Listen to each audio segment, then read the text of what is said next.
about a bumper sandwich, booger lips?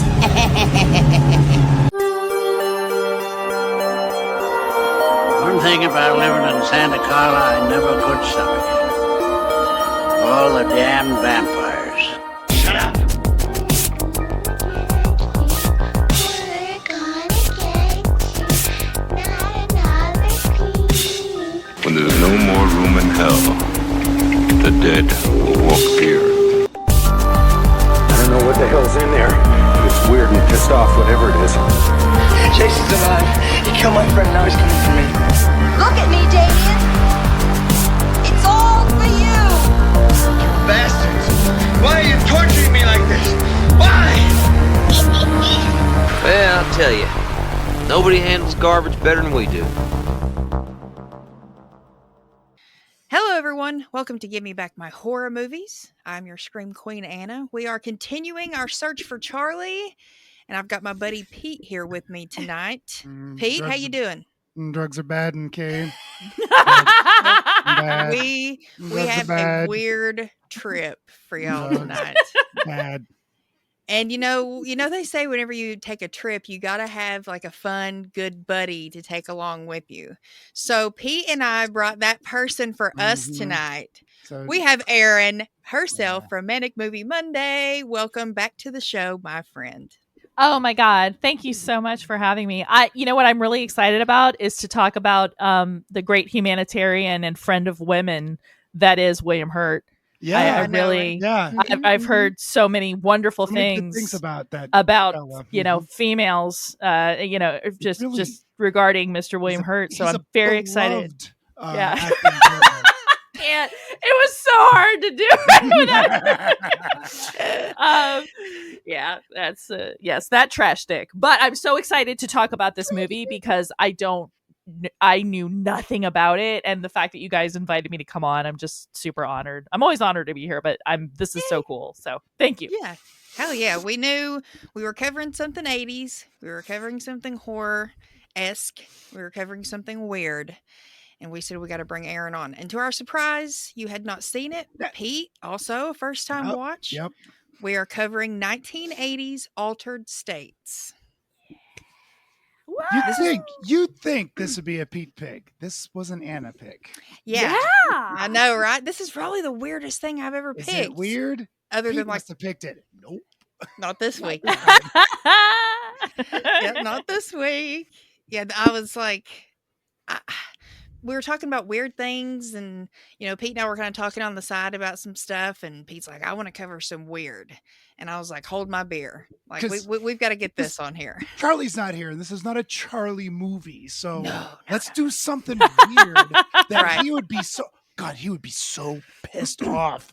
Yes, if we made him watch this movie, he'd just sit there, Angry. He would be super angry if somebody had things made to him watch say this about this movie. and he'd be saying Anna's not getting any more picks for a while. Yeah, Like he he'd be does with picking Pete. all of them because I get banned all the time for picking movies. It's like we get like a suspension. So X amount of weeks before we can pick again. We're in Yeah, I can't timeout. imagine why. Movie I know. timeout. Yeah. Yeah. Well, like we said, we're still searching for Charlie. He's on his hiatus. So we're going to jump into the trailer for this real quick. And this is kind of a short one, kind of a long one, but it kind of covers everything, which is what I liked about it. So here we go. In the basement of one of the country's leading medical schools, Dr. Edward Jessup, candidate for a Nobel Prize, is conducting the most dangerous experiment in the history of science, and the subject of the experiment is himself.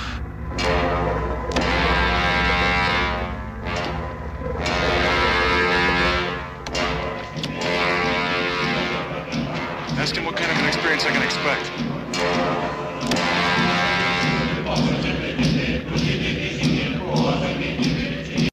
Deafening! The noise is deafening! It's blacked out. What happens during these blackout periods is you get the feeling of phenomenal acceleration, like you're being shot out over millions, billions of years. Time simply obliterates. I'm asking you to put the experiment off until we understand a little more in order to minimize the risk. Wait. I'm really frightened. What the hell was that? We could be screwing around with this whole genetic structure. Now, how do we stop this? We've got millions of years stored away in that computer bank we call of dormant genes in us, our whole evolutionary past. Perhaps I've tapped into that. I'm a professor of endocrinology at the Harvard Medical School. I'm an attending physician at the Peter Bent Brigham Hospital. And I'm not going to listen to any more of your mumbo-jumbo. I'm going to show you to a radiologist. Because I believe it. I want this thing stopped. The most terrifying experiment in the history of science is out of control.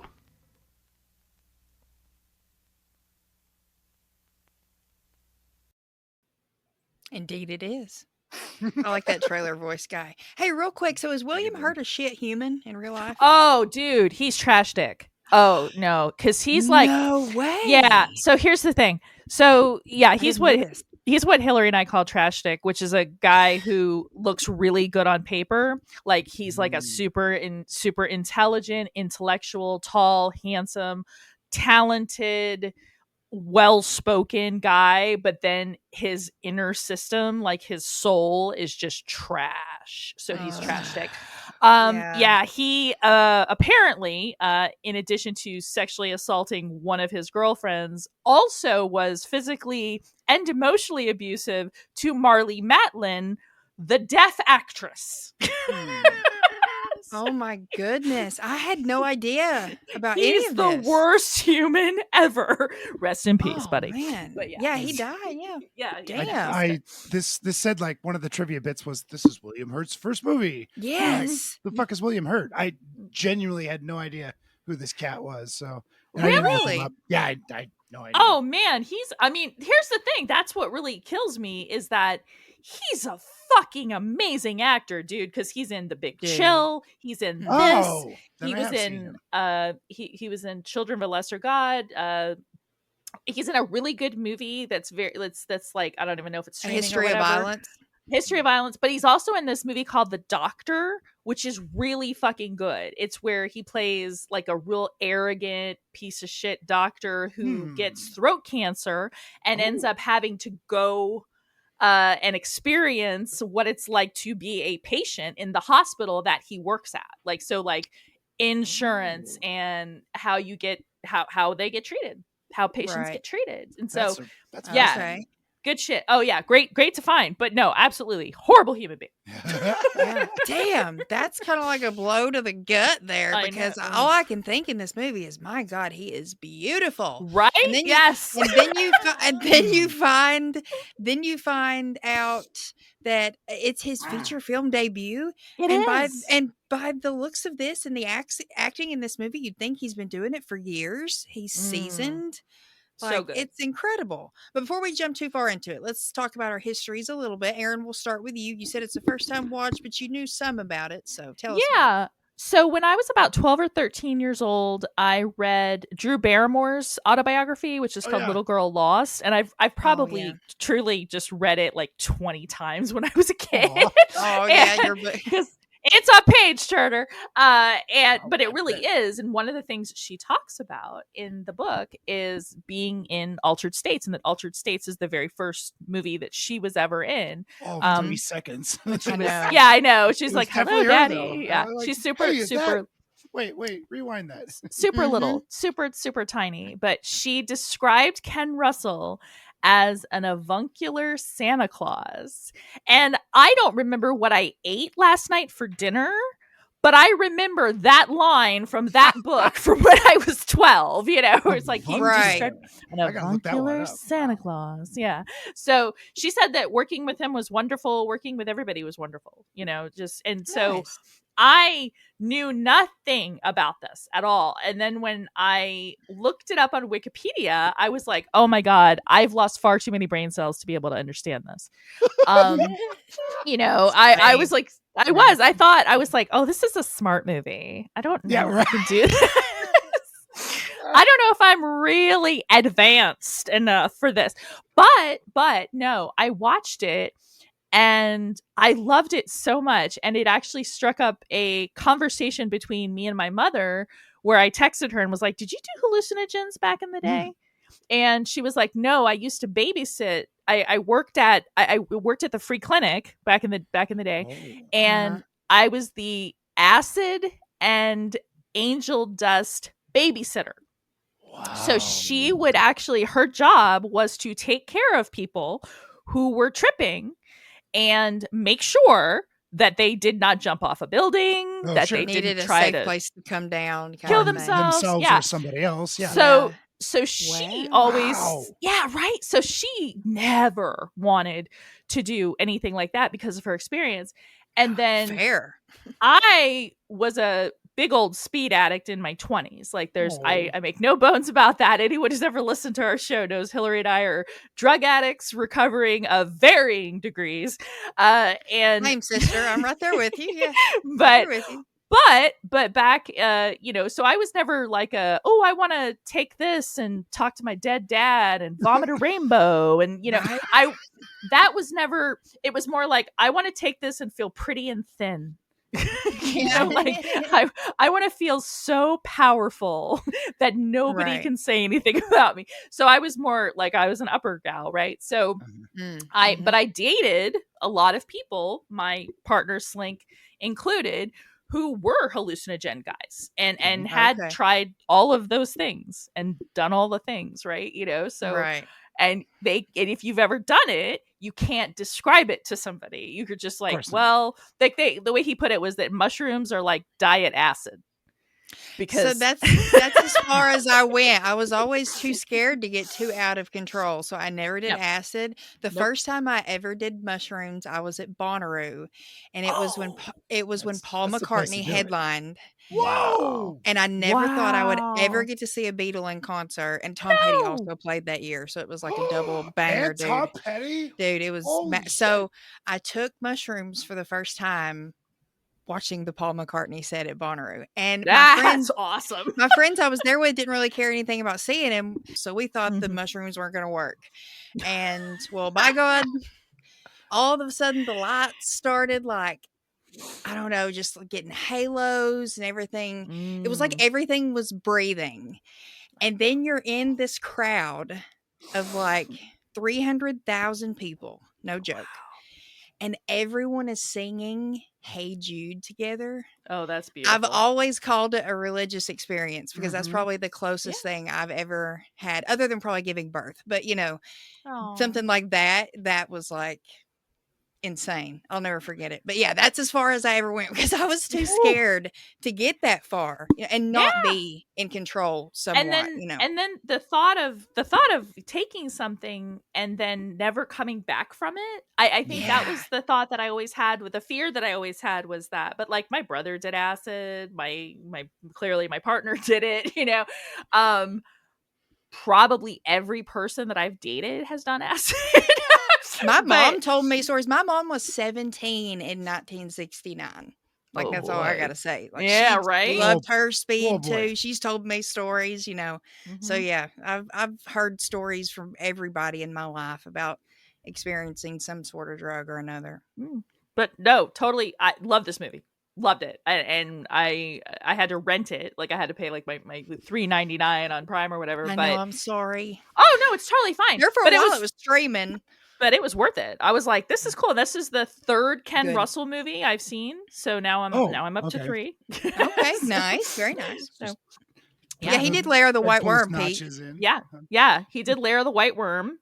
Oh, I love that movie. You just watched that recently, yeah. Messed up. I love it. Oh yeah. So yeah. Nice. That's my story. Interesting. Pete, what about you? Tell us a little bit First time watch for me, and if I can jump on the drug bandwagon. Yeah. Come on, we have snacks and treats. Yes, come over to the dark side, Pete. So I'm going to be driving the truck because weed's the hardest thing I've ever done. Okay. Really? He's a fucking Boy Scout. You really are. What's that like? I was never. Well, I love you even more, Pete. I know we love you, Pete. That's very sweet. Small town. Okay. Very, very small town. Like people say, "Oh yeah, I grew up in a small town. I graduated with like 150 people." That sounds pretty small, right? I had 42 kids in my graduating senior class. It was very hard to find anything outside of alcohol because alcohol is really easy to get a hold of. Yeah. Mm-hmm. And then when I got to college, I was in the Ohio State marching band, and all of my time was spent 2 hours of practice every day, all day Saturday, Sundays, more gigs, started up on Monday again. And you were constantly exhausted. And it just wasn't, we were alcohol fiends. We would go out and drink some beers and do some shots. And that was our drug. And I'm not saying I'm better than anybody else here. Absolutely not. No, it was never presented to me. Yeah. And no judgment, Pete. I had one occasion to do some cocaine, and I was just like, I don't think so. I'm not interested. I saw what they were doing. I'm like, well, I got my beer, whatever. All right, I'm good. There you go. It's your thing. Now I will say that my first hallucination was watching Fear and Loathing in Las Vegas. That's something I used to love to Stone watch. Cold sober in the movie theater. And that you saw it in the theater? Oh yeah! Wow! I'm gonna have to tell my friend Amanda because we used to watch that movie on a loop. I was a huge Hunter S. Thompson fan. I still am to this day. I've got a whole bunch of his books. I was a journalism major in college for most of my career. Oh wow! And I loved his style of gonzo writing. It was very, I don't know. It hit me in a way that few other writers hit me. So when I had read Fear and Loathing, and I'm like, how the fuck are you going to adapt this to the big screen? The dialogue is like word for word almost. They fucking did it. It was amazing. Amazing. And I walked out of that movie on clouds going, without taking hardcore hallucinogens, this is how it feels. I guarantee it. And that's that's the closest I've gotten to. Again, I'm not bragging that I haven't. I'm not better than anybody here. It's just something it's just that your experience. I never pursued. Yeah. I never encountered, like, all the people I hung out with were just we liked our alcohol, and we just never sought anything harder than that. Does addiction run in your family at all? No, it doesn't. There you go. What's that like? That's what I was saying, girl. Sorry. Yeah, that's good. No, that's a good thing. You should be proud of that. Thing. Yeah, seriously. We're the fuck ups over here. Oh God, no! Oh no! I say we all have our paths, and we're all here talking to each other. So that's the most important thing. And it's interesting to see, like, these kind of movies, how like every individual person perceives it and the experience they have with it, because it can look like very black and white to some people. Oh, it's a trippy, like, acid kind of movie. Well, this is totally a hippie acid movie. It's totally it is, but there's a little more to it. I think it's also kind of a romance and a drama and a body horror. It's a really sad romance. That was a difficult romance to watch. But as I'm watching this movie, I'm still a little undecided if I liked it or not. The hallucinations he's having reminded me a lot of 2001: Space Odyssey. Oh, totally. Yes. It was like, I think I know what's going on, but seriously, what the fuck is wrong with the late 70s, early 90s with all of this? Like, I felt like I was going to go into a seizure. I swear to God. But warning, everyone out there, if you're going to watch Altered States, please do not go into it if you are prone to seizures with flashing lights. Have any kind of epilepsy? Will go into a seizure. I promise. Here's I your got warning a warning on the Prime. Prime gave me a warning. It said flashing lights. Did it really? It should. Yes, it did. Nice. Interesting. Yeah, I got my copy from the library, and the Columbus Library is one of the greatest in the country. Reliable for you. It's nice.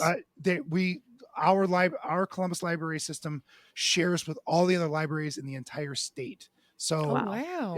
And you get it everywhere. I was looking for a book once that nobody in the public library system had, but Ohio State did. And I asked our library, it's like, I want this weird female samurai revenge book. It's just a little novel, and it's out of print, and it's like $180 per copy. I'm like, I'm not going to buy this.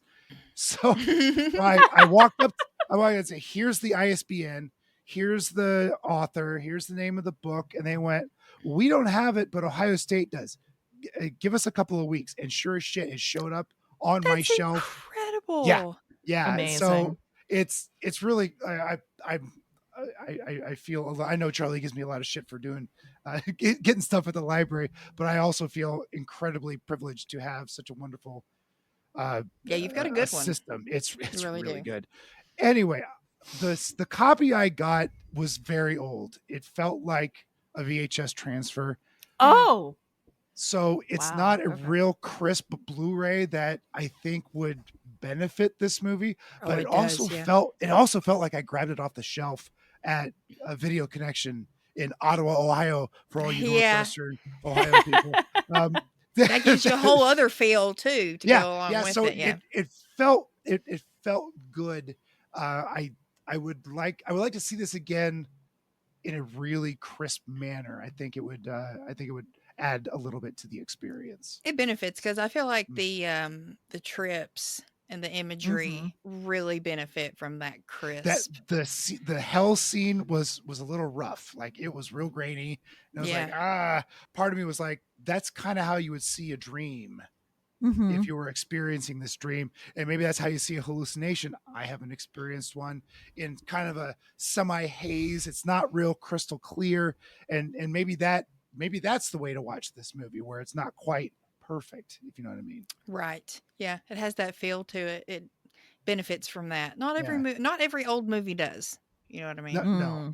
Yeah. Anna, you brought this to us. What you have experience with it? Lay it on me, sister. The first time I heard about this was through watching In Search of Darkness. I love that whole series. It's on the very first one, the part 1. Is this And the it same talks series you sent me that turned it, the one movie you sent me that turned into a straight up porn? No, that was I an sent Eli you- Roth Aaron, I interview. sent I you was that like, one. Eli That was Roth's Eli talking about Roth, this on that's a podcast, and this sounds right up your alley. And I sent him the link, and he's then like, I "Oh, I watched it, I'm found like, it." oh, And he was like, no. "Dude, this is legit porn." This is straight up porn. Aaron, I was sent like, "I'm so you sorry." that, and I went, "Oops, hey, this is just porn." No, yeah. And not good porn either. It's like, penises, I know. great. I'm a connoisseur of that kind of stuff. Yes. So I Right. hey, I like my porn classy. So just saying. Taste, right? So this wasn't Eli Roth. This was Into Darkness, or Yes. Yeah. I first saw it on there, and I'd never heard of it, for one, and all the imagery and the clips they used on there was enough to intrigue me. And I was like, this looks wild. This kind of looks kind of David Cronenberg-y for, if you don't really know. Absolutely David Cronenberg. Oh, David yeah. Cronenberg, absolutely. Oh, very Bergy. body horror and R.I.P. Daddy Cronenberg. Yeah. No, Daddy it's not Cronenberg. there yet, Charlie. He's still alive. I know. Charlie's a turd. He's the worst. But so I finally watched it, and it was actually one that I had put on when I was still doing candles, and I was just kind of watching it as I was making and working throughout the day, and I would get sucked into it and kind of stuck, especially in the trippy scenes. But it's one I remembered fondly, and one that surprised me just because it was weird. And I really did enjoy it. So it's always kind of one I've got in the chamber that I know not a lot of people have seen. Pete hadn't seen it. Nate hasn't seen it. He bought it a long time ago, but he never watched it. And then Charlie's never seen it. And then, like I said, Pete was talking about weird stuff. And I was like, hey, I got something weird. Yeah. Let's watch this. And so it worked out. Charlie's weird. still missing. He would have been upset with me, like I said. thought we would find him on this trip, but he wasn't there.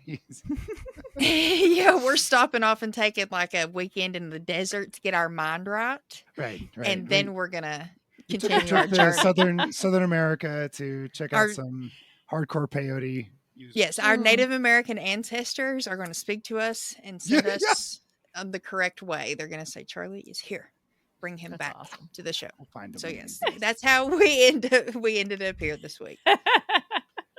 So I some of this movie I don't quite get, but this is based on a book, right? Some dude who actually did this, not self-immersion.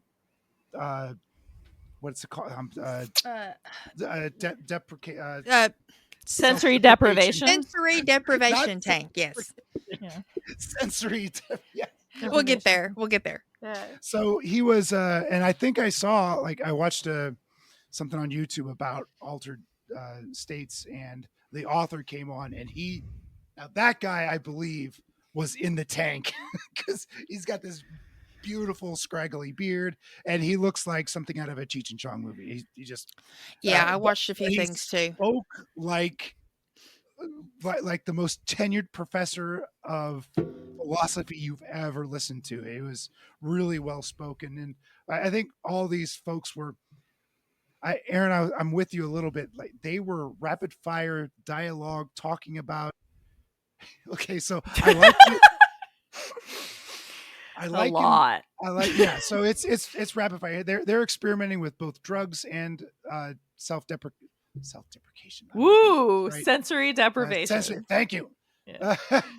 That's what they're doing, and they're experiencing all sorts of weird things. And then time jumps forward a little bit, and they're all.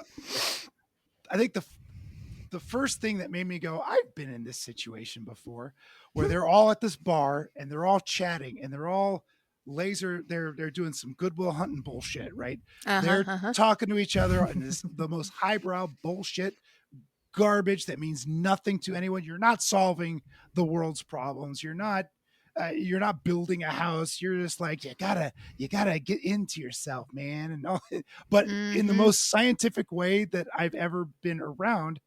And that's exactly what it is when my wife gets together with her teacher friends. And wow. I'm sitting there at the bar going, oh my God, I have nothing to contribute to this at all whatsoever. And they're just rapid fire, kids, stuff, teach, blah, blah, blah. Right. It's an amazing thing to be a fly on the wall. It's a terrible thing to be a husband just waiting to, like, I'd like to Can we talk about Godzilla? Can we talk about Godzilla, please? Our Lord and Savior Godzilla. Or beer. Craft beer. Beer. Yeah. Well, so the reason this guy sounds so, I guess, scholarly, for lack of better words, is because he actually is a writer, and he's won 3 Oscars for writing. Network. Chayefsky did Network. Yeah, Patty Chayefsky, and this was his one and only book he ever wrote. And there was a clause in his contract that not one word of the script could be changed. And from what I can tell, and granted, I don't know a whole lot, but I'm getting the vibe of Ken Russell is kind of like a Stanley Kubrick with he's being a man prick. of his own. Yeah, and I just and he wanted to do things his way because he's the director, but that was in the clause. So because he wanted to be a petty bitch, essentially, that's why a lot of scenes you see the actors eating food or talking really fast, like with those rapid fire in the bar, or mumbling with the camera will be directly at their back and they'll be talking away from the camera. He did that to fuck with Chayefsky. And it's like, what a petty prick. Yeah. Yeah, Ken Russell's an odd guy. Like, because his movies are very. Yeah, said he was drunk on set a lot. Yeah, abstract. Like, I mean, obviously, Lair the White Worm, but then you've got something like Gothic, Rainbow. Like, there's a lot of stuff that he's done where you're just like, what? Like, but, I mean, this is a visually stunning movie. Yes. Agreed. Oh my It's God. wonderfully acted. I will give it all Yes. the kudos. It's beautifully acted. It's beautifully shot. The special effects are as good as they possibly could have been for the time. And you always felt a little off base. Like you weren't able to plant your feet in the ground throughout this movie because they would throw a curveball at you kind of out of nowhere. Like, whoa, what was that? And just, I always felt a little off balance as watching this movie. Yeah. There's definitely some horny grad students. Yeah, Holy no kidding. God. Well, I mean, Jeez. this takes place at the start of it in the late 60s. No, I wasn't a grad student. In the late 60s. So it's very much free love, the hippie. Yeah, man, we just got to look in ourselves and we're having fun in this tank and whatnot. And tell me that first party that they go to where yes, Hurt and what's her name? She's Blair gorgeous. Brown. Thank you. She's fucking gorgeous. Oh, she's Unbelievably beautiful. gorgeous. Tell I me love you Blair love Brown. her hair. that too. didn't turn into an orgy later on. Please. Oh my gosh.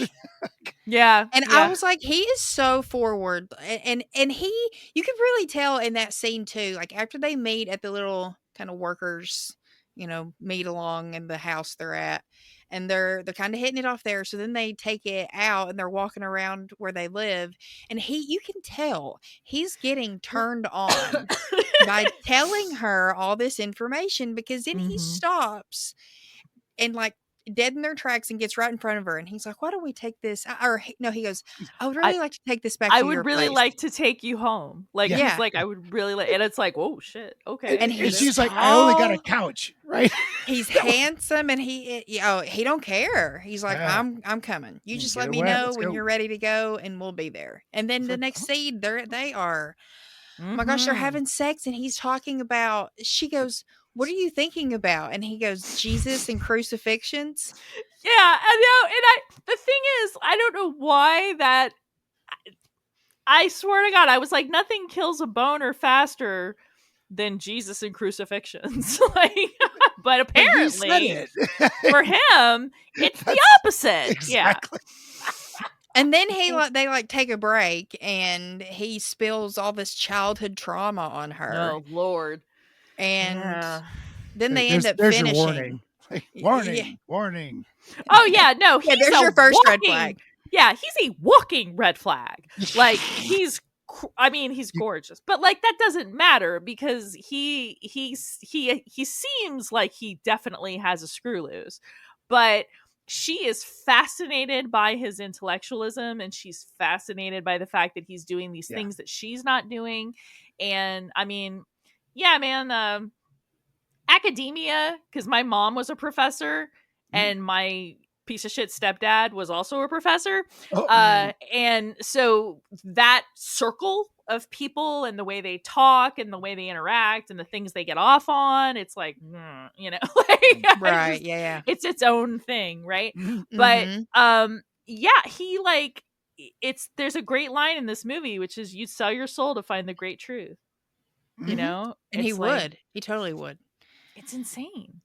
Because they shack up for a couple of months, and she pretty much tells him that she wants to get married, and he doesn't really want to. She's still waiting on him at the end of the day, and he comes out and basically gives her a data report.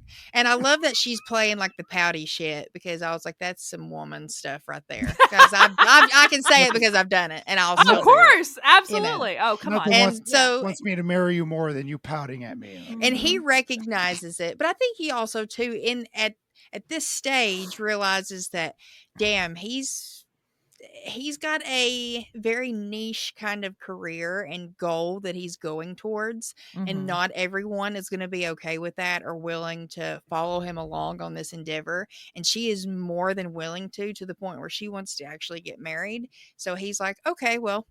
And that's pretty much what he tells her, for lack of better words. But so they end up getting married, and then we get like a 7-year time jump, and they have 2 daughters, and they're separating, getting divorced, because he can't live this normal suburban professor kind of lifestyle. What makes me want to punch him excitement. is it took 7 years and 2 kids for you to realize that this isn't your life. That's such horse shit for a guy to do, and I'm sure guys do it. But if you're not, I think even before they got married, they're like, hey, let's try it out. If it doesn't work out, whatever, it's okay. Yeah, because he's kind of trying to convince himself in that moment in the hospital that I was just talking about. He's like, well, like I said, I'm never gonna find anybody like her, so I might as well. And then by the end of the movie, where they really wind up, I feel like he truly, actually falls in love with her, because she does literally save him. What happened at the end of this movie? Save him from the depths of nothingness, pretty much. Exactly. Like, I believe that he finally realizes what love is. Because I feel like in the beginning of this film and to the middle of this film, he intellectualizes everything. So he intellectualizes emotion. He intellectualizes what love is, or what a relationship or a marriage or these things are supposed to be. And then I think it is not until he really realizes in his head, like, it's that old Albert Einstein quote, you know, I want to know God's thoughts and everything else is just a detail. Right. It's like, I don't want to know God's thoughts. Like, I'm the opposite of what William Hurt is in this movie. Like, I really, I don't want to know what's out there. I don't want to get a sensory deprivation tank. Did you know that Joe Rogan has a sensory deprivation tank? I'm not surprised. Yeah. Reason enough not to buy one right there, you know? I was thinking that. I was like, no, absolutely not. I do not want to do that. No. And but I know that there are a lot of people out there that are very much into, like, exploring their brain chemistry and trying to see if they can create new neural pathways and shit like that. And I suffer from horrendous depression, so I take meds for that, and I cannot imagine going in there and fucking tinkering around in there and on your own, right, and then accidentally hitting something and like, oh god damn it, now we're stuck in that horrible memory from when you were 5. You know what I mean? Right. Like, Dude, I feel that, because I always say I'm an unmedicated mess, because I really am. Like, I'm self-aware enough through recovery to realize and recognize, like, when something's wrong, why am I mad, blah blah blah, and I obviously sometimes over process things. But yeah, if I ever tried to go into a sensory deprivation tank, I feel like I would literally drive myself actually insane. Like, that's no, I'm not fucking with that. Especially once I don't even have the little happy pills like you're talking about. And like the fact that he's taking all of these trips, right? Like he's taking all of these trips. He's taking different drugs to go deeper, right? And it's almost like it becomes an addiction for him, because you know, it's like, oh, well, I got to take more, right? Or, oh, we got to do it differently. We got to almost there. You know, I got to get. I'm right at the cusp. It's that addiction. Just right. one more time. Like I feel like if I do it this way, then this will happen, right? And I feel like the only voice of reason is that like old Southern professor guy who's just like who's bitching like, the whole time. Right. He's like, you're crazier than a shithouse rat. Like he's like, he just kind of runs around talking like Boss Hogg the whole time. And you're like, I love him. Like I told him, I was like, he's the voice of reason in this movie, because Bob Balaban can't say no to anybody. And then William Hurt just wants to try it all. Blair Brown is trying desperately to bring him back from, you know, the abyss. Right. And it's just, it's a futile, it's an exercise in futility for her to try this. You know, he had to come to it on his own, right? Like, yeah, he had to realize. Yeah. Much like with any addiction, honestly, because, you know, no one can truly get sober until you want to do it for yourself. You can't do it for your family. You can't do it for your kids, friends, work. It has to be for you. And until you make that conscious decision to do that, that's only when it's going to stick. And it wasn't until he made that conscious decision that it stuck for him. Yeah. And I mean, like, but I was saying to Slink, I said, no wonder he doesn't want to fuck his wife anymore. Like he's in there talking to God and he's living the poetry, and he, you know, it turned into a monkey. Like, yeah, what marriage couldn't possibly. I know. It's something like that. Like I said, that everyday life is so mundane that what he's living and his work and what he's truly passionate about is not being married and being a father and a partner. He wants to experiment. He wants to take his mind there and try to figure out who God is and what he's trying to say and how far he can go and all this stuff. And it's just like, even she says, you know, making love to you is like, you know, you're trying to find God, and it's a spiritual journey. I put that in my notes. Hell of a way to orgasm. Like, my God. And and by the end of the movie, like, I'm so heartbroken for her, because it truly is that you are so in love with someone, even though you know they're bad for you. If you've ever been in love with an addict, and you're the sober one in that situation. And her acting in that scene too, when she's talking to that doctor once they finally get him home, and she's just so exasperated. She's like, because, you know, they did separate for a while when he went to Mexico, she went to Africa, and she's like, I dated guys and I brought them home, and every time I did, I had to picture him, and it was never the same. I'm never going to find what he is. And he's possessed me pretty much. And I just felt so bad for her, because it's like, man, you know, I've been there too, you know, just not knowing when to leave, knowing it's time, it's not working out anymore, regardless of if you're in love or not. And you just can't, you're just waiting on who's going to be the first one to finally pull the trigger and be like, okay, it's over. But and the great line is when Bob Balaban is talking to his wife, and he's like, "What happened?" And she says, "She's still crazy about him, and he's still crazy." Great line. Great line. Yeah, I put that in my notes, and that's a perfect way to sum it up. Well, I think that's a perfect time for a commercial break. You're watching the USA Network. Welcome to Manic Movie Monday, where one person's trash is another person's treasure.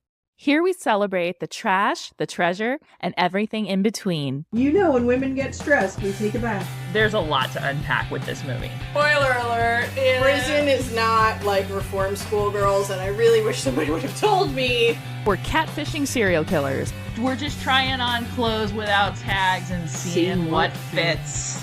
Everyone is wearing mail order lingerie. So join us every other Monday and stay manic. Sharks of the Corn? Virus shark? Cocaine shark? Sharktopus? Yeah, those are all real movies. Join me, Steve Coates, as each week I take a comedic look at the bizarre world of sharksploitation cinema on Bucket of Chum, the Shark Movie Podcast.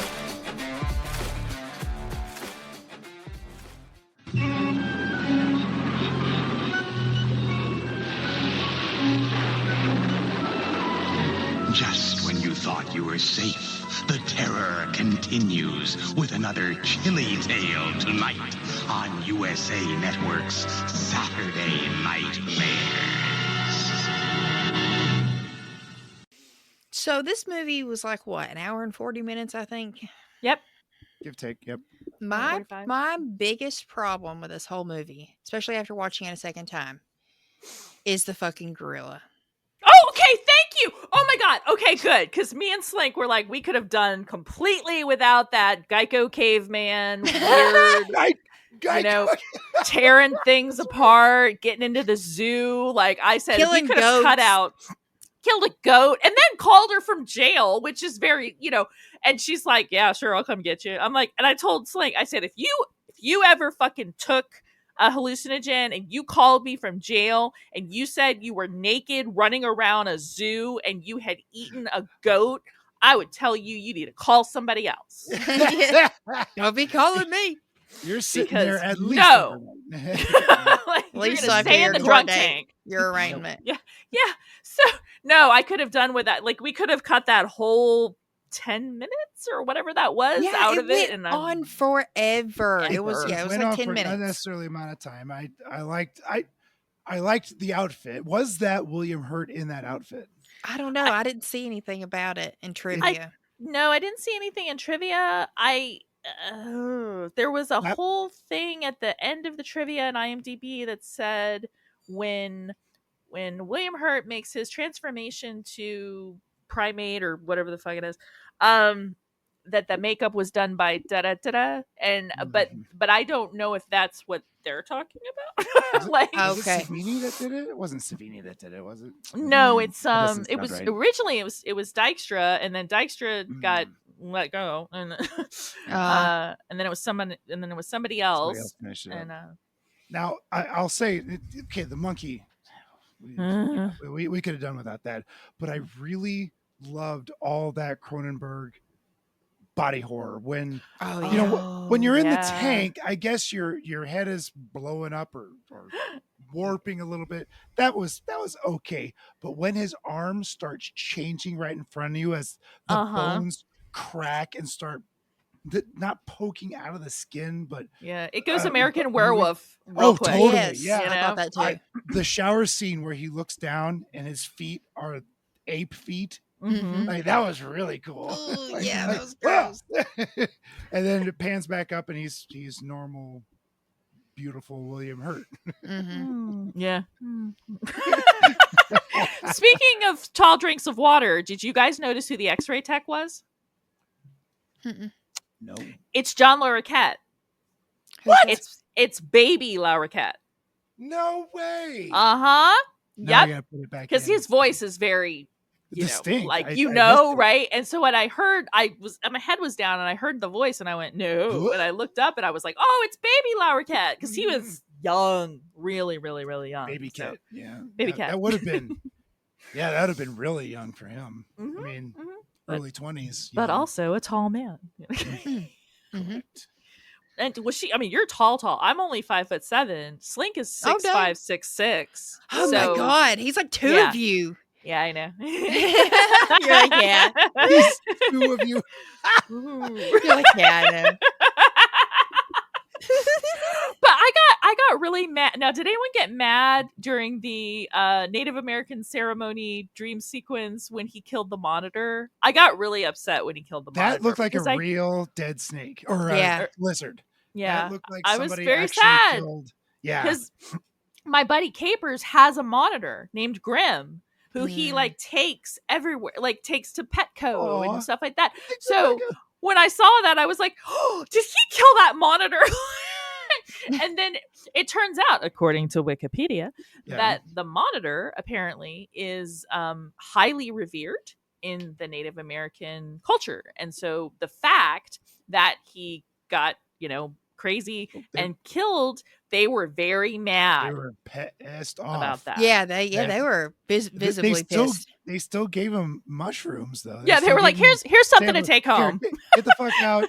Here's something to take home. Here's a doggy Huge bag. jar. Here's your doggy bag of And then hallucinogens. I guess they reverse engineered it or something, or tried to.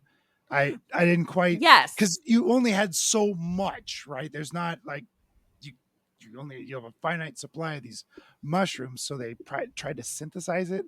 I suppose maybe that was part of the errors that he made. Maybe that drove him even more crazy. And they were doing a lot of like, how many grams are in you? How many milligrams did you take? Where does what becomes a lethal dose? He's like, I can take a little bit more and I'll be fine. Right, Dude, right. dude, Which is you're- what every addict has said ever in Right, their life. It's right. like, You're oh, walking that a- was terrible. Can we do that again? Yeah. You're walking a razor's edge here, and Yep. you're just looking for disaster. And oh my god, it was so hard to watch him because his girlfriend, wife, whatever, desperately loves him, and Yeah. he is just. You both have said it brilliantly. This movie is about addiction. It's not about turning into a monkey. It's not. It's So dumb. It's not about opening the mind. It's about a loved one falling into the abyss of addictive drugs, horribly addictive drugs, and the struggle to get them back. I mean, for a while, I'm curious the 7 years that he and his wife had those children and got a house in the suburbs and got tenured positions at different universities or whatever. Were they doing something on the side? I bet they were. Yeah, remember what is his last name? Hurt? Professor. No. Jessup? Oh, when he gets out of bed and then the girl who clearly is probably she's either a student or a TA. She's like, "Are you okay, Professor Jessup?" I noticed that too. I was like, oh my god, you can I was tell like, the age difference. That's so gross. And He he's like, is "Yes, I'm okay." he's tripping out. That might be more like he's looking for stimulation or something to trigger his mind, and maybe Interesting. infidelity for him is a replacement for the drugs, because shortly after that they find another drunk tank. God damn it, what is it called? Sensory deprivation tank. I have a mental block that It's a lot to say, but that's an incredible point. Yeah. Oh, Truly, God, that's yeah. a lot to think about. they find this dusty old disgusting. I bet the water in there stank. Like, oh yeah, can you imagine? Like Can you stagnant imagine? water. You're cleaning that thing out with hot bleach water and then letting it sit for weeks before you get in there. Yeah, I was Might gonna as well say pressure wash it. I was gonna say for like a woman, that's just like a UTI waiting to happen. Oh my God, no doubt. Like I would never 100%. in a million Shoot. years would I get in that water. Nope. So gross. They had to have cleaned it out. Hot tubs in general are a danger zone. Like that's So bad. really got to think about that. Is it? Did I put that water in there? Okay, now we can talk. God. Yeah, exactly. Or let's just not do it at all. No. It's so funny. Yeah, But yeah, that's what I was thinking. Like it when he woke up next to that student, I hope it was a TI or TA instead of like TA. a 20-year-old. Oh God. Yeah, hopefully they were at least somewhat But old enough. that type of stuff happens all the time. Like in academia, especially college academia. Like my mom met my piece of shit stepfather because she was his TA. Oh, yeah. okay. Yeah, you know, Interesting. That hurts. No, terrible, really bad person. So yeah, after that scene, he does go feet first into the deprivation tank. I got it. And just doubles down on the hallucinogens. And that's when he does turn into Monkey Man. And that's when he starts seeing some really weird shit. Yeah. I did like when he got out of it one time. I wish they hadn't gone whole monkey, right? I agree. I wish I didn't do it. Yeah, I wish but it'd been like in a shadow to where we could be suspicious, but there's no confirmation. But I like the first time he comes out there, he's writing on a piece of paper like, X-ray me, take blood samples. Something here is fucked up. We need to record this for posterity. And the doctor, the doctor who's all against it is like, shut up. We just need to get you to no. I need MRI now. And they do this. This is where not Larroquette. God damn it. Legolas. No, God damn it. Who is it? You talk about his buddy who actually believes him? No. No, the guy y'all were just talking about. That's when. Oh, yeah, John Larroquette. That is when John Larroquette looks at the X-rays and goes, "Is that a monkey?" Yeah, right. Yeah, that's a fucking gorilla. Gorilla. Really yeah. Cool. I really liked how that was the mystery. Like, what's going on? But when they went whole monkey, I'm like, yeah. Same. Yeah. I would have still been okay with that exchange too. Yeah, they jumped the monkey. Yeah, shot the monkey. 100%. Because I wish it would have been. I wish it would have been more ambiguous. I feel like that would have went more along with the addiction story and the story they have going on right now in this movie. Because that monkey is totally out of fucking place. And you cut that whole 10-minute scene out, you're down to a nice crisp hour and a half. 90 minutes. And it makes a lot more sense, and it gives you a lot more to talk about afterwards.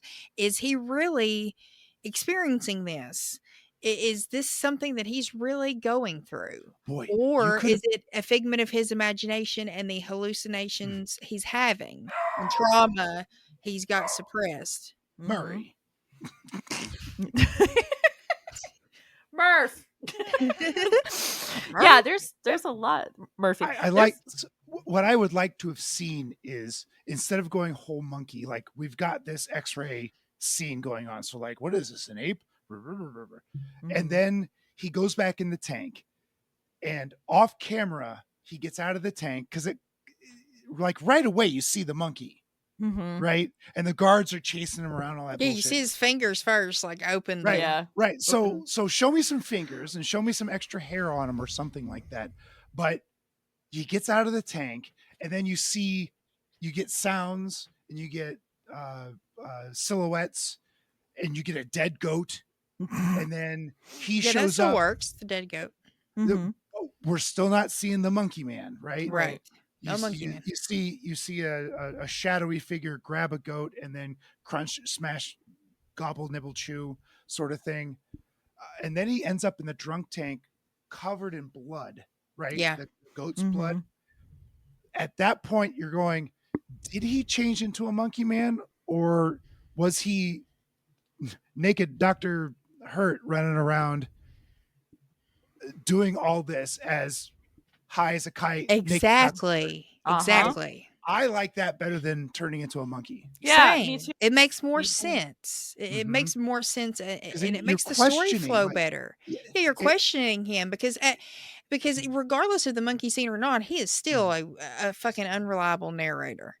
Because I mean, I kind of in my head canon, I don't even include the monkey scene really. Like I'm just talking Yeah. about it because it's there. But it makes more sense to me to not have it. But he's a total unreliable narrator because at this point he's an addict. At the end of this movie, he's realized that he finally feels love for the first time. He's gotten some sort of foot on the right path of where he needs to be going. He's kept this at bay, that whatever's inside of him. Like that altercation in the hallway is weird too, especially with her because it like overtakes her and he has to save her. And even though it's visually stunning, I almost wish she wasn't taken over by it. And it was just whatever it him was, again. Yeah. That also that end scene leads to some supernatural weirdness, which is fine. And I love me some supernatural weirdness. But if you really wanted to make a metaphor for addiction or an allegory or whatever you want to call it, you would have hidden some of this stuff. Like in interviewing after he turns into a monkey in our world, as he's not really a monkey, he says, I changed into a primate. I was this thing. I could jump fences. I could attack dogs. I ate a goat. I felt it die. I could feel the blood pulsing into. He could say all that stuff because he kind of does, right? He's extremely descriptive, telling them what's going on. Yeah. So now the audience is going, did it really happen? I don't know. It kind of looked like it might have. I don't know. Exactly. And then you've got that mystery. And in reality, if you pull the camera back, he's just this horrifically, he's having a horrific trip and murdering. He goes on a murder spree, so to speak. Yeah, and let's take it even a step further with the horror aspect of things and actually maybe show the shadowed man, not the monkey man, the shadowed man kill these guards. Like actually murder them. Like let's see some gruesome murder and actually have it earn the horror card a little bit more than it does. Agreed. And take it a step further because then I think that adds even more to it as well. Yeah. Because, I mean, you think about if you've ever been with somebody, if you've ever experienced like intense addiction, like where you're just willing to do anything you possibly can to get that thing, whatever that thing is. And there is a level of psychosis that goes along with that, you know. There is a level of like, oh well, if I just do it on the weekends, like you know, or if I only on days that end in Y, only Wednesday nights. You know what's so funny? I've been listening to Armchair Expert. I'm back on a Dax Shepard kick because I just fucking love the way he interviews people. He is so funny. He's so insightful. He's very smart. He's also sober and gone through addiction and several relapses. He's very comfortable talking about it. He jokes about it. He makes fun of himself. It's very endearing. And he was talking today. He was talking to Chelsea Handler, and I fucking love her. And he was like, but he was talking to her. He was like, well, have you ever taken it so far to a point with alcohol where you've told yourself you need to stop? And she's like, well, I've kind of checked myself a few times. Like I went off the rails and I've been like, I bet you need to slow down.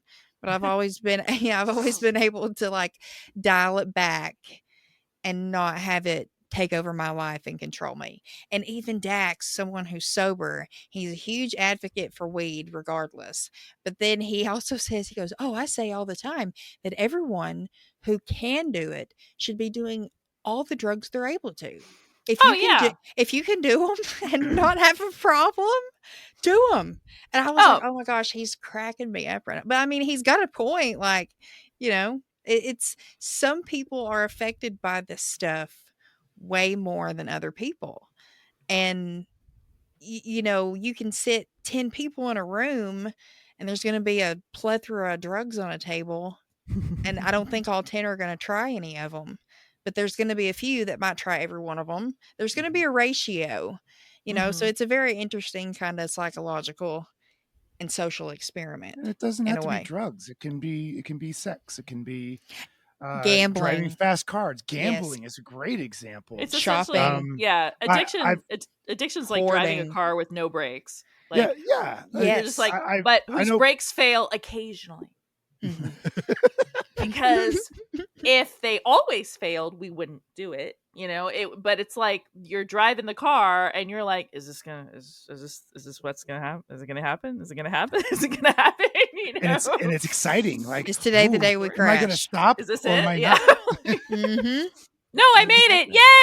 Yay! You know, like, one more day. One more day. Yeah. But I said this the other day. I said if I could use with no consequences, you're damn right I would be using. You know what I mean? Like if I could take, you know, if I could take Adderall in a responsible manner and the way use it's it meant to be taken, right, to control my weight and increase my productivity in just the right amount, I would. But if I even try to go that route, I turn into a crazy person, and it messes with my brain and it messes with everything else. And I'm sure it's fun for like 5 minutes, but then it's not, you know? right? So, Yeah. It's the old saying. One time is too many, and 100 is never enough. 1,000 is never enough. Yeah, you can never get enough. Oh, man. But yeah, so this is a weird, trippy movie. I kind of wanted to take things in a different direction, but we're back in the 80s. I think this was listed on Time Magazine's top 10 movies of 1980. So, oh really? You know, that's a fun fact there.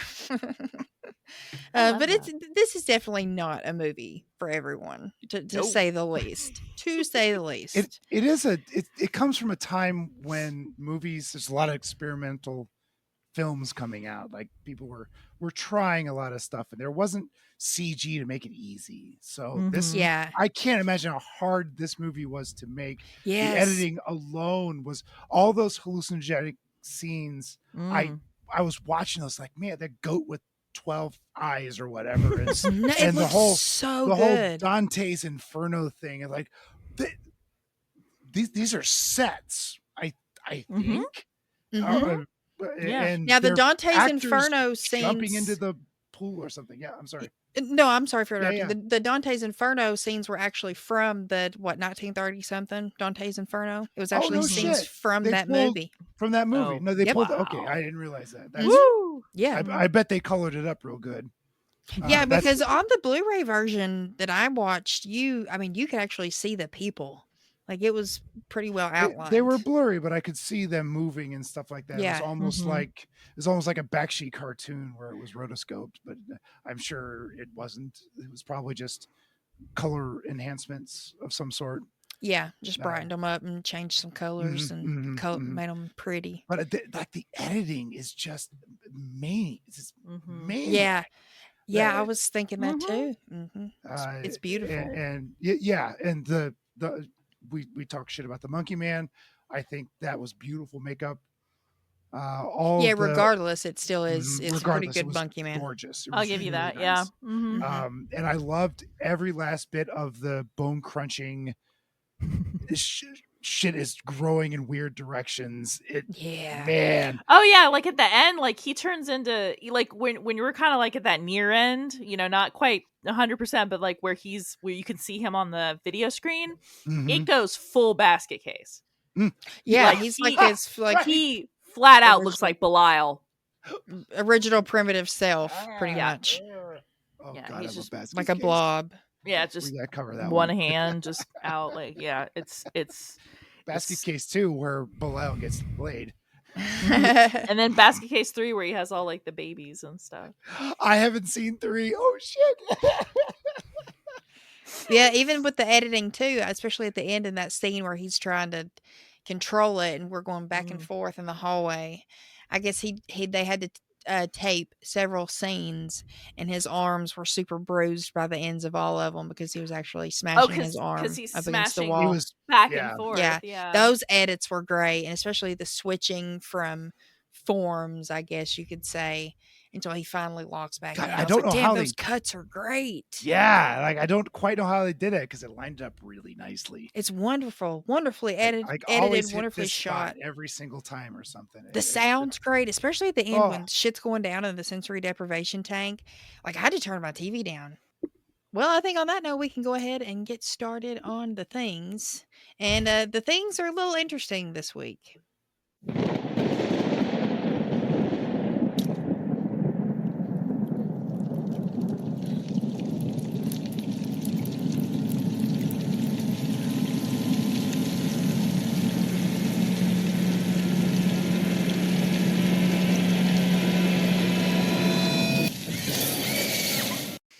Okay, what do y'all? How many deaths do you think there were in altered states? Well, Erin? let's see. If we're counting animals. No, we don't count animals. Oh, we don't count animals. Okay. Just that humans. adds at least 2, right? Just humans we see on screen. It's on screen. 0. 0. Nobody dies. Exactly. Because even Balaban opens his eyes at the end, and the other guy opens his eyes at the end, and everybody's alive. all the cops or the guards. They were just injured. Yeah, the only thing that really dies in this is animals. There's just no humans. And I mean, Eddie technically dies, but he's revived and he's saved by Emily. So we don't really. I guess technically we could count him, but at the end of the day, he's revived. So I'm not. I'm just going to say 0 deaths in this. 0. So I didn't Charlie really would think be of that. So disappointed. I know he's going to. He's going to be like, "What the fuck? like, This isn't a horror movie." That's what he's going to say. That's stupid. I hate I it. bet you $1. Bet you $1. So since we don't have a favorite kill this week, I say we do a favorite scene. What do you think? Zombie kill of the week? Erin, what do you think your favorite scene was in this movie?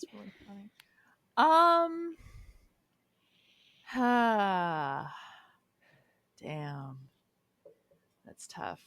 I think truthfully when she's talking about how much she loves him. Dude. Just the fact that she's like, I wish that I didn't love him so much. I'm possessed by him. This feeling of like, even though she's tried to have sex with other people, and she's tried to move on with her life, like she just pictures him. She's actively tried, yeah. Right. And so, and it's so heartbreaking and beautiful. And like Blair Brown is one of those actresses that's very, kind of under the radar, right? Like she was on a show called Molly Brown in the 80s. Like she was in a TV movie version of The Bad Seed that came out in the 90s also. She's a really like underrated actress, not to mention total knockout. Like if I had Blair Brown's body, I'd be naked all the time, Right? Same. Yeah, I mean, in that scene, she was just so damn believable. And you really yeah. Oh yeah, I she's wonder gorgeous. I wonder if her analog isn't also a metaphor for addiction, because she's addicted to this man. She's the enabler, essentially. Yeah, she's the codependent. Yeah. She's basically the person that like transforms her life to try to, make him. Everything's messed up. Everybody's wrong. It's sad. Yeah, it's really sad. It's sad. But I mean, I think maybe at the end of the day, or at the end of the movie, you could say that they really were meant for each other. They were just meant for each other in a certain headspace, if you will. Like he needed to get some help. And I think at the end of the movie, he was on the path to doing that. So personally, I think we end this movie on a note of hope. Yes. Agreed. Absolutely. Somewhat hope. So, and it's not a lot you can say about horror movies. He saved her by realizing that he does love her, and it's a hard cut ending. Very quick. I love Mia. Like, what? It's over? I love that. You've been watching Altered States. Watching Suspiria. Right? Yeah, it was like a slow build. And then unlike quick Lord payoff. of the Rings that has 12 endings, for heaven's sakes. Right. Yeah. Pete, what's your favorite scene? I loved all of the body horror stuff, especially when his bones are crunching and cracking, like they get a real good celery twist. Yeah, right? the Foley, or, yeah. or a cabbage chop or whatever the Foley is. I really like that. And boy, it was gory without the blood, right? So Right, his yeah. skin is bubbling, maybe not bubbling, but expanding in an unnatural way. For sure. He's getting limbs, or his limbs are turning, they're inverting or something like that. It was, I really loved all that. And there were a couple of them where he was like walking down the hallway or something. He was like, ouch, ouch. And his elbows start bulging or something, like, that's disgusting. And then he's sitting at the dinner table and he's like fascinated by it, like watching it move for the first time. Like he's watching it like a new pet and he's proud of it. And I was like, oh, he's weird. Oh god. But it's also that like it's also to that point, like addiction is also one of those things where if you are anywhere near people that are not using drugs, they think you're batshit.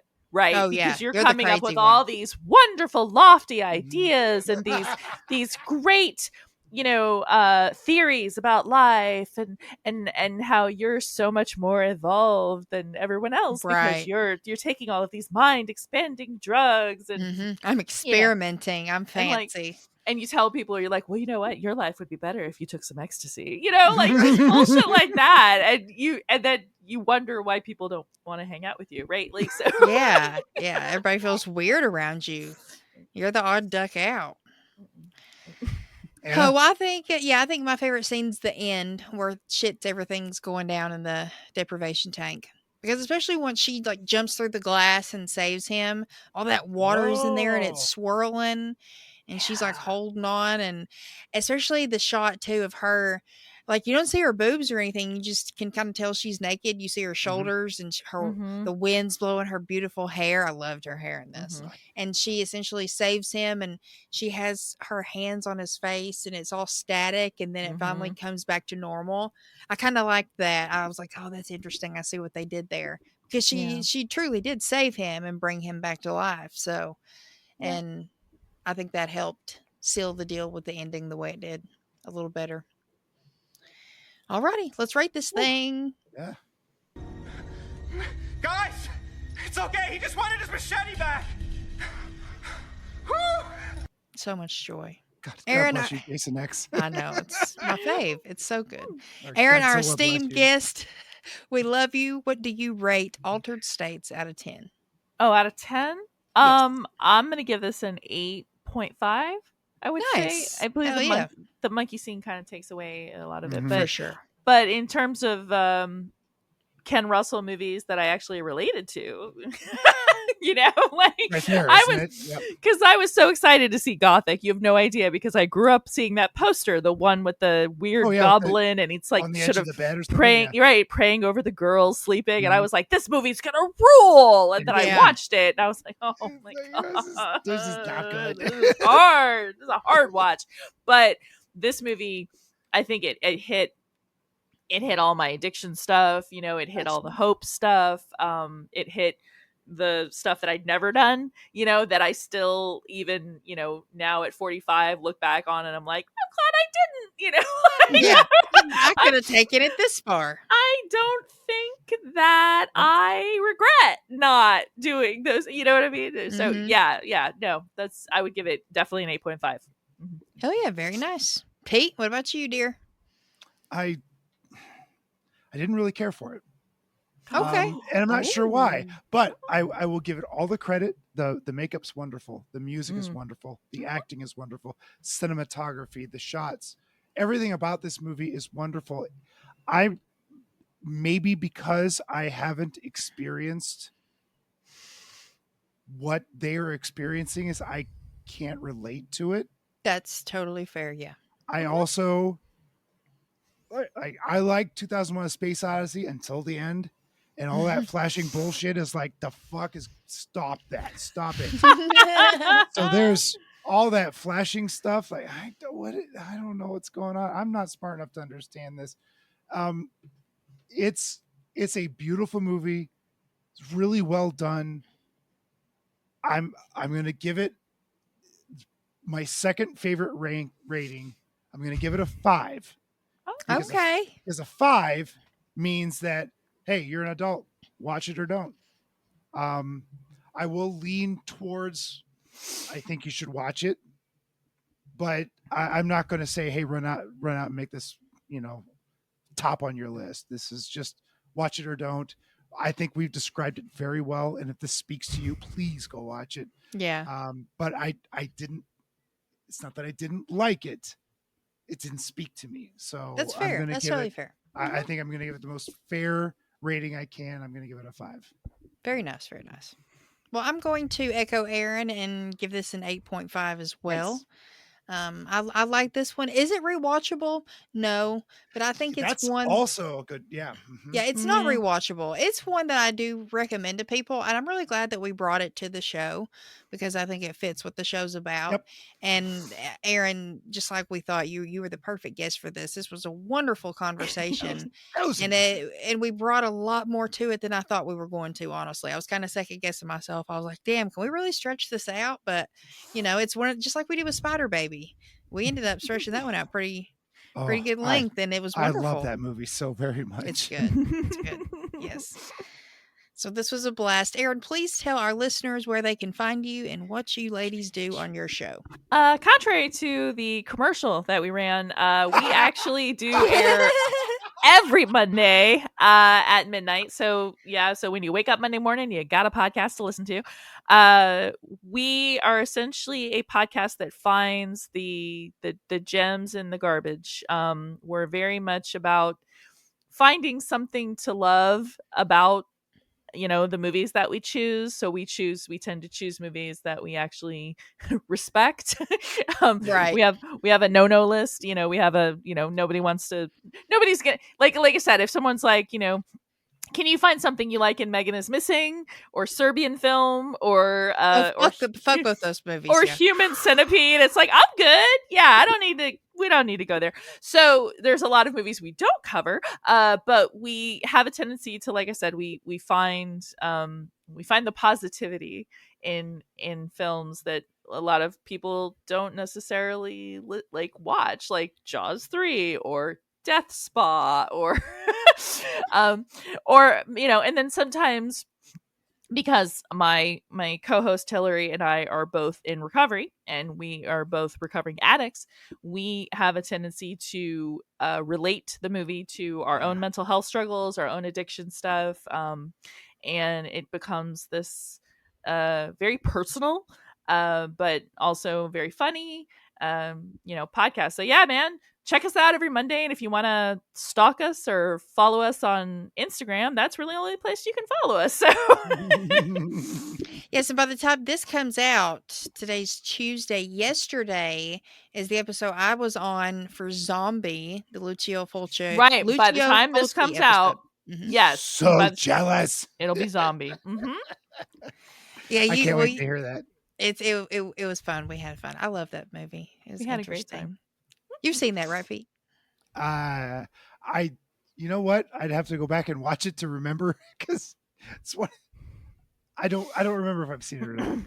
Okay, it's weird. You might have seen surely you have at some point, but you're not a zombie guy either. This is more of not a zombie guy. See, you and me. Yeah, so you got to listen to the episode because I talk about the fact that I'm not a zombie person. I'm not going to listen to that episode. Phooey on you. I'll never listen to it. Yes, you will. Man. I mean, I'll message Erin at 6:00 in the morning. Like, listen to your damn episode, zombie. Yeah. You girls are a hoot. That's what I'll say. Or you gals. You gals are such a hoot. Is that the wrong thing to say? No, I love it. Your word. I love it. That's your word. Yeah, I was just saying it more like Pete. Girls, like, oh shit, I'm gonna get my. Oh no, I love any. I seriously, that's your word. Yeah, me and Hillary love any positive fan interaction that we have because of this show. Hillary is always in utter disbelief that we have fans to begin with. So anytime we get messages or posts or anything like that, we take it very personally and very much to heart, and we're very appreciative of it. Oh yeah, definitely.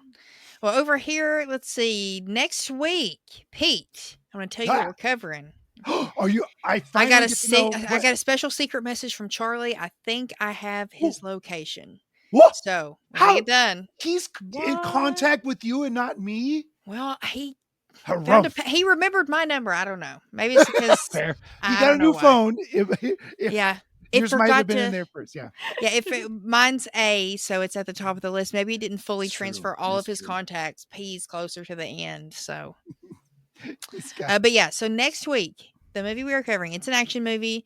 It is the Vin Diesel led action movie, Oh shit. What? Triple X.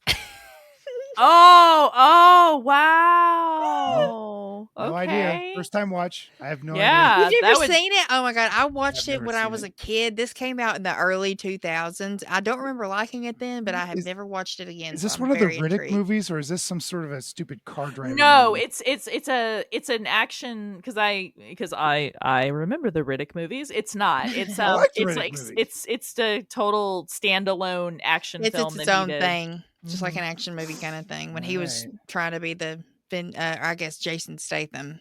Yeah, Before yeah. he started really doing the Fast and Furious movies, I guess. I'm not sure the time That's- frame on that's that. where he breads his butter. That's for I sure. feel like it was. Maybe around I that feel like time. maybe he like did Fast and the Furious, and then we didn't know it was going to be a franchise. So then he went and did Triple X, and then it became, and then Fast. Yeah, and because he Furious wasn't in the blew up. second one, so I wonder if it was Right. maybe when that Yeah. one happened. Well, Mm. anyways, that's how we're going to end the month, and then we've got September. Asia and then it's spooky Argento season. is in this. Is that Yeah, isn't that Dario Argento's daughter? the Argento? Yeah. Argento? Unfortunately, yes.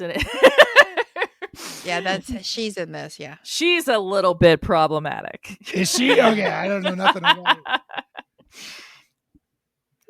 Well, on that note, you can follow us, like, subscribe, rate, share, shout us from the rooftops. We are on Facebook in the groups, Give Me Back My Action Movies, Give Me Back My Horror Movies.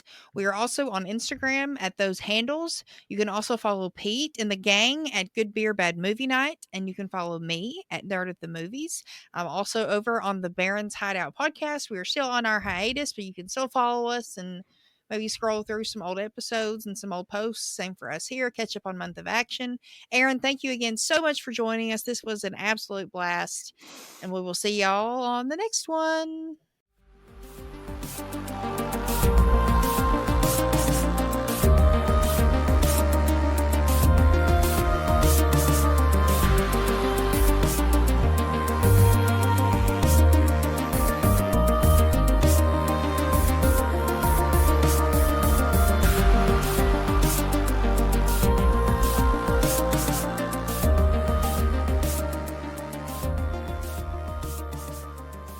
Can I put a cherry on top of this episode?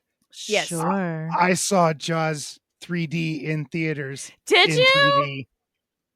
In 3D? I love that. In 3D. I had the red and blue glasses. I don't have them anymore, but I love that you did that. I'm I so just jealous. I love I that was so much. I was like 8. yeah. Yeah. No, I'm so glad You that still you did remember that. it though. Oh That's yeah. incredible. Oh yeah, because the explosion at the end where the jaws came at you, just I howled with laughter at 8 years old. I thought it was It's an absolute like that's I think one of the I got rid of the old Jaws 3 that we did because it was kind of a clunker and it's with my original co-host who's a douche. So Yep.